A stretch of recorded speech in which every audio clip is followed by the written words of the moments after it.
ঘুষের মামলায় চীনের সাবেক কৃষিমন্ত্রী টাং রেনজিয়ানকে মৃত্যুদণ্ডের রায় দিয়েছে দেশটির আদালত। একই সঙ্গে তাকে আজীবনের জন্য রাষ্ট্রীয় অধিকার থেকে বঞ্চিত করা হয়েছে এবং বাজেয়াপ্ত করা হয়েছে তার সব ব্যক্তিগত সম্পদ। আদালতের এই রায়কে ইতিবাচকভাবে দেখছে বিভিন্ন মহল। নেটিজেনদের মতে এই রায় দুর্নীতি ও ঘুষের প্রবণতা কমাতে কার্যকর ভূমিকা রাখবে। তবে রাষ্ট্রীয় সংবাদ সংস্থা সিনহুয়া জানিয়েছে, মৃত্যুদণ্ড কার্যকরের আগে টাং রেনজিয়ানকে 2 বছরের পর্যবেক্ষণে রাখা হবে। এই সময়ের মধ্যে নতুন কোনো অপরাধে জড়িত না হলে মৃত্যুদণ্ড কমিয়ে যাবজ্জীবন কারাদণ্ডে রূপান্তরিত করা হতে পারে।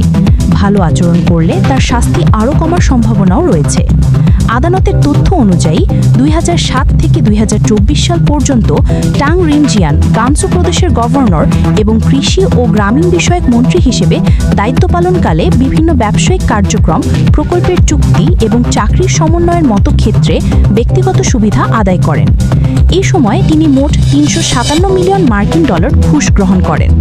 আদালত রায়ে জানায়, তার ঘুষের পরিমাণ ছিল অত্যন্ত বেশি, যা রাষ্ট্র ও জনগণের জন্য মারাত্মক ক্ষতির কারণ। তবে আদালত আরও জানিয়েছে, টাং রেনজিয়ান কিছুটা নমনীয়তা দেখিয়েছেন এবং তার অবৈধ আয়ের অর্থ ফেরত দিতে সম্মত হয়েছেন। 2024 সালের মে মাসে দলীয় শৃঙ্খলা ভঙ্গ ও জাতীয় আইন লঙ্ঘনের কারণে তাকে দল থেকে বহিষ্কার এবং সরকারি পদ থেকে অপসারণ করা হয়।